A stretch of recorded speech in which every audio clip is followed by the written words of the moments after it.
everyone, my name's Stonesy Boy. You wanna know something I found out? My most viewed videos, and please help me with this one because I'm trying to figure it out. My most viewed videos are two things: Project Playtime and my lo-fi videos. Why? Because let me say this. My lo-fi videos are a joke. I purposefully make it to where you can't see anything I'm doing. As a matter of fact, I'm breaking lo-fi terms. Because lo-fi means something simple in the background while you listen to music and relax. I'm doing complex stuff like breaking things, making machines, that type of stuff. I am making fun of lo-fi, and yet those are some of my most viewed videos. Like, I've harvested my entire netherwort farm, and then replanted it. I've harvested a lot of things and replant them. Like, something that's repetitive over and over and over and over, and super complex. And people are still like, that's good content. Why? And let's talk about Project Playtime, the game where I play, complain, and literally just bitch the entire time. Why? Why are those my most viewed videos? I mean, I understand I do goals in them. And granted, maybe, I think today's even a Project Playtime day. But still, okay, I'll stop ranting. Hello, and welcome to reading. Just, okay, do the intro thing, blah, blah, blah.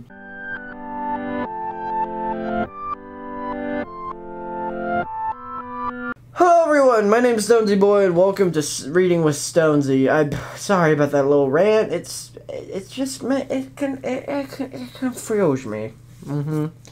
Anyways, today we're reading from page 188 to page 205, which makes it about 27. No, way less than that. It makes it about, well, if we were to do 20, then minus 3, we'd get 17. So today is 17 pages, which means this shouldn't take too long unless I start ranting again, which is very possible. But yeah, let's start today with chapter 22, Lurkers in the Dark. Gravel, and more gravel. A miner's mistake? Someone's at the gate. 2 days later, at least Stax thought it was 2 days, though he had to admit it might have been longer, Stax finished the new feeder tunnel and surveyed his work. The tunnel was perfectly straight and studded with torches placed on the correct intervals, all of them on the left-hand wall, as they should be. That was properly orderly, but the walls were an unattractive hodgepodge of different types of stone. As Stax walked the length of the tunnel, he passed sections of gray andesite, pink granite, and white diorite, with no rhyme or reason. The places he'd found ore veins crossing the tunnel are now patched with cobblestone, which looked even uglier. At least, with all his care, Stax had removed something as valuable. Stacks of coal and some iron. The patches in the ceiling were because Stax kept running into gravel, packed above the rock for eons. It came showering down when disturbed, leaving Stax no choice but to shovel it all out and to fill the gap. But there was a lot of gravel around the new tunnel. Stax could only hope he had seen the last of it, or perhaps it was imagination, but his diamond-headed pickaxe was growing a bit dull. Stax had found seams of diamond, but disliked the idea of using those stalks as a replacement tool. Need those riches for other things now, don't we? He said out loud, his voice echoing hugely in the tunnel he dug out. That seemed unwise, and he clapped a hand over his own mouth. Quiet now, he said in a whisper. Don't disturb whatever else lives down here. But when he shook his head, there was nothing down here, nothing except the unimaginable weight of rock above him and around him, through which he poked a few tiny tunnels like a worm, chewing through something too huge for it to comprehend. Nothing, yelled Stax, his voice booming and bouncing crazily around the tunnel. He laughed, bent over on his hands and knees. He felt something unraveling, but rather than to dwell on those feelings, he retreated and head house to sleep, with his pickaxe clutched to his chest. In the morning, he gnawed on a crust of bread and drank a little water from a bucket he kept with him while he worked. The water tasted stony and metallic, and left a little grit in Stax's mouth. Next time I see Brubs, I'm gonna get some milk, he vowed. Milk would be good. Maybe I could bake a cake. The idea of baking cake seemed hilarious. Suddenly, he could turn a head house into the overworld's deepest bakery, selling cakes and pies and cookies and absolutely no one. He was still chuckling about this when he swung a pickaxe into rock and dig out the first branch tunnel. At this point, you're probably a little worried about Stacks, thinking he perhaps had gone a bit crazy, working all by himself with his new mine. But I'd like to reassure you that this is not the case. But I can't, because that's totally the case. Stacks had excavated only a couple blocks of the branch tunnel before he hit a pocket of gravel. Grunting in annoyance, he switched to an iron shovel and cleared it out. Frowning up at the dark opening in the rock on which the gravel had spilled, he saw only darkness, so he patched at the ceiling and kept working. More gravel and still more. Stacks was starting to hate this new tunnel, which was far proving a source of additional work rather than wealth. He kept shoveling, plucking up pieces of flint when he found them, muttering terrible things about gravel and its fundamental uselessness. This pickaxe a bit through the rock once again, revealed gravel. "Oh, you've got to be kidding me," Stacks said. He shoveled the gravel clear, arms straining, glanced into darkness above him, and reached for some rock, patched through the latest gap in the ceiling. Ahead of him, to his disgust, there was more gravel. And not a pocket up there. It was more like a grave, Stacks said. He decided to dig the rest of the tunnel out before patching the ceiling. He would have to save a little time. He could feel the cool air from the cave in the back of his neck, and thought it felt refreshing. "Stupid, useless gravel," Stacks muttered. "What substance in the entire, the wizard..." There a wizard passed Stack's shoulder, clattering off a rock. Another zipped over his head from the darkness above in front of him. "Oh, you fool, you utter fool," he said to himself, his voice thick with disgust. He reminded himself not to move, remembering Ramoa's lesson the scouts were better hitting a moving target than a stationary one. The skeleton in front of him jumped down into the tunnel like a bony rattle, empty eye sockets fixed on his face. As it raised his bow, Stacks drew its sword and knocked it sideways. The tip of the sword scraped across the rock wall, leaving a trail of sparks. Flame flared in the back of Stacks' shoulder. An arrow had found its mark. Another slash with the sword, and the skeleton in front of him shivered and collapsed into bones. Behind him, Stacks heard a rattle of another skeleton jumping down. He had done something profoundly dumb, turning his back on a dark place he hadn't explored. But his enemies had failed to keep the advantage he'd given him, rushing to confront him instead of sniping at him concealed in the dark. Wincing in the pain in his shoulder, Stacks drove the skeleton backward, the blows keeping it unbalanced and unable to fire, until it fell apart into a pile of bones. "Gotta patch up," Stacks said. Before he heard a small sound behind him, a hiss.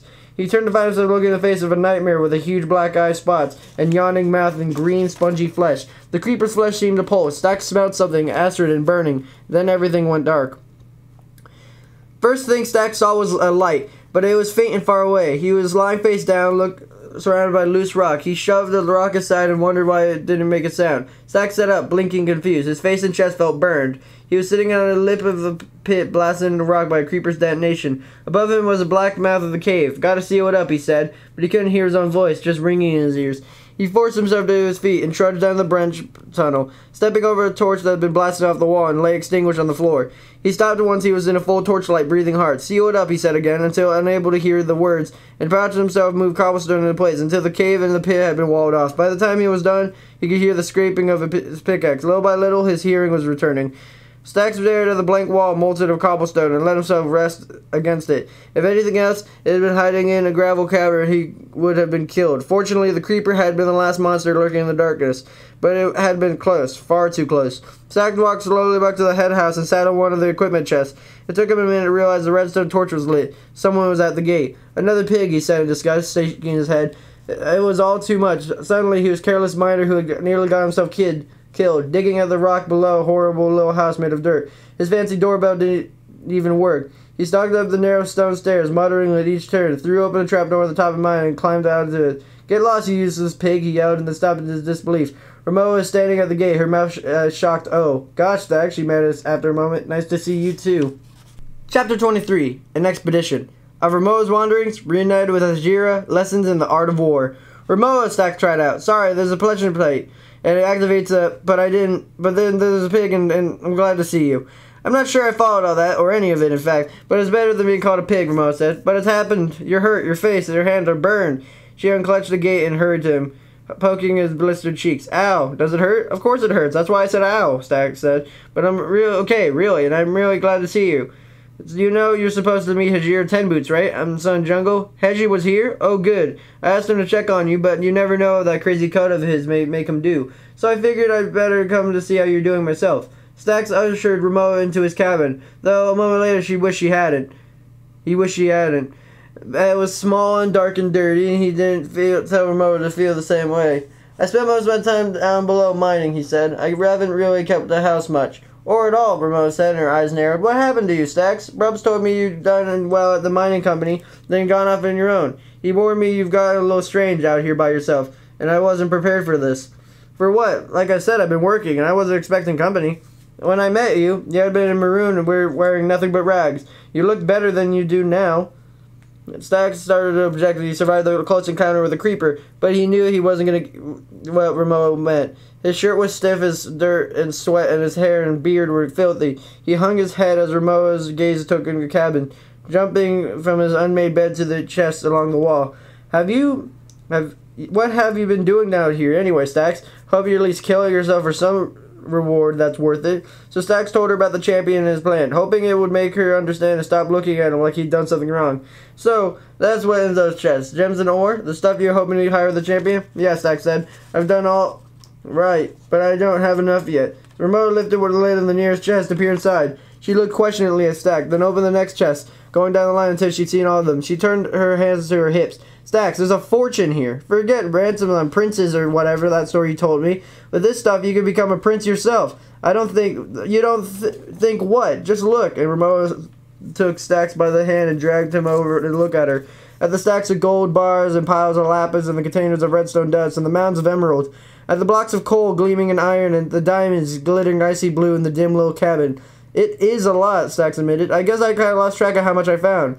But there's more to excavate. I'm sure there is, Ramona said, but there always will be. And you're not going into that little hole to bring more of it up, because it's making you crazy. Your goal was to go home, remember that? Of course I do, it's just... And Stax trailed off, no longer sure what he was going to say, and stared at the dirt floor beneath his boots. And then he looked at Ramona. I hate it here, he said quietly, his words surprising himself. I hate the color of grass. These horrible trees are basically big thorns, and you can't see the ocean or smell the salt air, and you're in sheep or cats. Ramona put her hand on his shoulder. Come with me, Stax. Come with me to meet Hedgie and Jagga.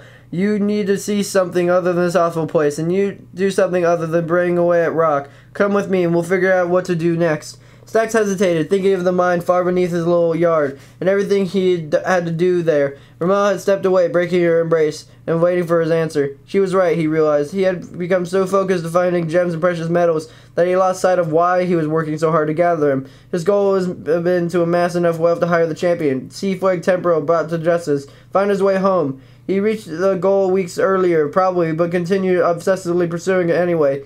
He wasn't quite willing to agree with Ramona that he'd gone crazy down in his mind, but it was obviously an embarrassingly true that his quest had become something unhealthy. You're right, he told Ramona. I'm going to Jagga. To where? Oh, you mean Jagga. Good. Though, where are the 7 things we have to do first? Stax nodded. He had already been thinking about that. Yes, I need to buy my gems, bury my gems and ore, and my equipment in. And before any of that, you need to wash, because wow, do you stink. I do? Stax, you smell like a dead cow. No, like a dead cow that's been covered in clay, dug up at the bottom of the ocean, and left to rot in the desert, at noon time, on the hottest... Okay, Stax said, throwing his arms around her. I get it. Alright then. So, you take a bath in that pond out there, and find some shears for that hair, and put on something you haven't been wearing for a month, and we'll go from there. It's dusk by the time Stax had finished bathing and shaving, harvesting the crops that are already burying several chests beneath the front gate. It meant that it was too late to set off for anywhere, let alone some distant jungle. He gave the bed of his low sod house to Ramona and slept below ground. In the head house, it was cool in the mine, and for a moment Stax thought it crept to ore veins and branch tunnels, but no, he was finished mining here. Beneath the strange grasses and trees, he'd go with Ramona and clear his head. That idea felt good, and Stax realized he wouldn't felt good in a long time. As he closed his eyes, and was asleep instantly. In the morning, he emerged from the trapdoor leading to the mine and found Ramona standing in the yard, peering in the sun and in the gray line of the mountains. She was between them and the rising sun, and the morning light seemed to touch her black curls with fire, creating a halo of radiance. Let's walk, she said, opening the gate and inclining her head for Stax to go first. It's 4 days to the jungle, maybe 5. Quicker on a horse, but I never ride them. I always wind up more concerned with the horse than with the land around me. Hedgie said he was going to travel via Mortimer Gap. Probably because there's an innkeeper there who makes roasted chicken he likes. But I've been that way too many times, so I figured out an alternate route. And anyway, I'd never quite trust Hedgie's math, seeing how every step he takes is 2 steps for a normal person. You and Hedgie are good friends? Oh, absolutely, Ramona said. He helped me out with some bad spots and always seems to show up when I need him most. Are you two? Stax wasn't sure how to put it. Let his voice trail off with a little flurry of hand gestures.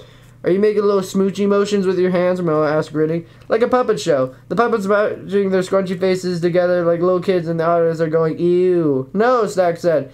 No, not at, well, maybe. I don't know what's going, to tell you the truth. Ha! To answer the question you couldn't figure out without asking me, no, Hedgie and I are not smoochy puppets.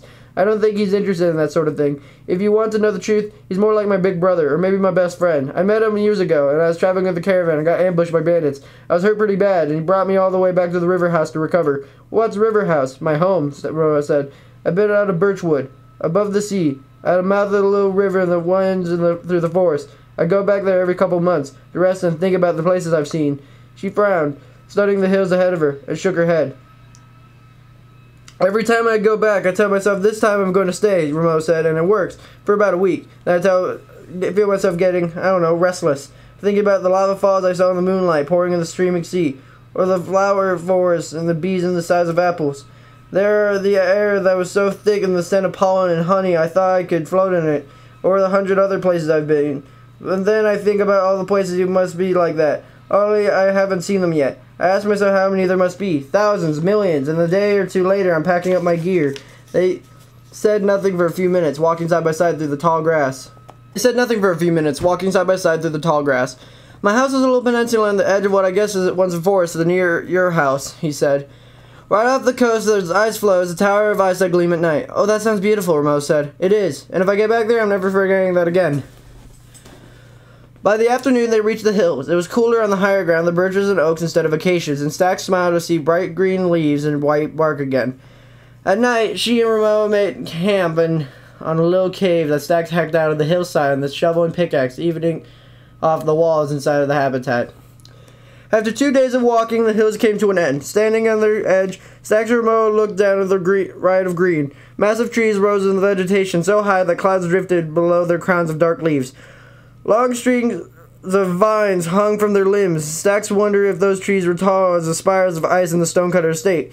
He spotted brilliantly colored birds flying through the vegetation, and the air was filled with the songs of birds and hums of insects. Is that Jagga Mel? He asked. Jagga Tell, Ramo said, laughing. Honestly, Stacks, if you could remember names of places, you'd probably be home by now. That's not funny, Stacks said. Ramo raised her eyebrows, but kept quiet as they walked down the hill. All right, Stacks said. Maybe it's a little funny. The lost Fane sat in a low valley on the grassy plain, dotted in the pools of the clear blue water. The valley was ringed with stalks of bamboo, standing like sentinels. They made hollow thunk when Stack rapped on them. The Fane itself was a low pyramidal structure of cobblestone, green with the seeping moss. Hajira 10 Boots was sitting in his front steps, sharpening his sword. He looked up at Ramo and Stacks emerged from the bamboo and smiled widely. You're not late, he said. Do you sound surprised? Ramo said. It's super annoying when you do that. Anyway, I'm never late. You're always early. Call it what you like. I'm glad to see you regardless, Hachiro said. And you too, Stack Stonecutter, though your rival is a surprise to me. What do you think of the rain jungles of Jagga Tell? They're beautiful, Stack said, and meant it. He never imagined there would be varieties of green, ranging from dark sceneries of vines to the brilliant squares of melons that grew in the underbrush. I think so too, Hachiro said. Unfortunately, the lost Fane was plundered long ago, and his treasury is empty. I had just been curious about what that would be inside. I guess it's so lost, Ramo said, and Hajira shrugged.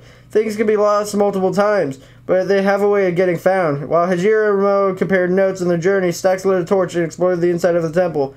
On the lowermost level were the tripwires that had been severed, rendering whatever trap they had been once triggered useless. Beyond them was a hole in the wall, raggedly cut. He noted the disapproval in chests that contained only a few shreds of rotten meat. Stack studied the carvings of the temple walls, wondering what they meant to the people who built this place. Upstairs, he gathered fallen stone and walled up the corner of the temple. As a refuge, he and Ramoa could sleep. Ramoa heard the noise and came to see what he was doing and smiled, but shook her head. It was kind of you, Stack, she said, but the good thing about traveling with Hedgie is you can't sleep out in the open, as long as you don't mind being woke by the occasional grump or stabbing noise, of course. I figured we could set up our beds on top of the pyramid, so we could see the stars. That sounded more appealing than sleeping in a temple. It smelled musty anyway. And so, Stax took a part of his bed and followed Ramoa back down the stairs, where Hedgie was starting at the edge of the story with one finger. What do you decide your code said about sleeping in the jungle treetops? Stax asked Hajira, remembering the conversation back at the savannah. I debated that as I walked here, Hajira said, and I concluded that it's forbidden. If people live in the treetops, they are a shelter. I have a forsworn shelter. With birds' nests and acacias and other trees, Stax said. Does that count as shelter? Hajira looked thoughtful. Ramona punched Stax in the arm. Goodness, Stax, don't encourage him, he said. His car is ridiculous enough as it is. Hajira smiled and clasped Stax's shoulder. Ramona told me what happened to you in your mind before she arrived. I found creepers the most dangerous inhabitant of the night. They are stealthy creatures and excellent senses. You must perform very capably to survive that fight. I didn't, Stax said, wincing the memory of the creeper's gaping black mouth and the green flesh. The explosion knocked me flat on my back. I'm no warrior, Hajir. I just got lucky. It's a strange conclusion to reach, said Hajir. You also prefer to believe that you're not lucky to survive being marooned. You might instead conclude that you're capable and resourceful in this difficult situations and take heart from that. Stax shrugged, muttering something. Hedgie doesn't give out compliments casually, asked Ramona, and neither do I. Though perhaps you could use some combat instruction. We could help with that. I suppose it couldn't hurt, Stax said. Excellent, Ramona said. Hedgie, you take swordplay and I'll handle archery.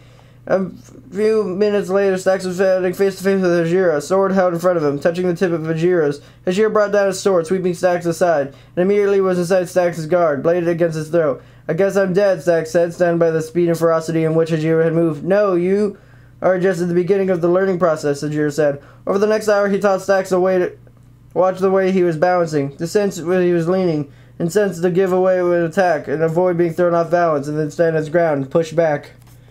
After an hour, Stax felt a little more capable with the sword, but Hajira still made shorter work of them with their exercises. If Stax found a momentary advantage, he quickly proved too eager and let himself open or counter-move. His defenses started to crumble. Fear and dismay overcame him, and he soon found the tip of Hajira's sword against his chest. Your body is learning, but your mind and heart are lagging behind, Hajira said. A warrior never lets emotion direct the fight. Emotion will carry you to a place your body cannot follow, causing you to lose your focus, and no focus, you are done.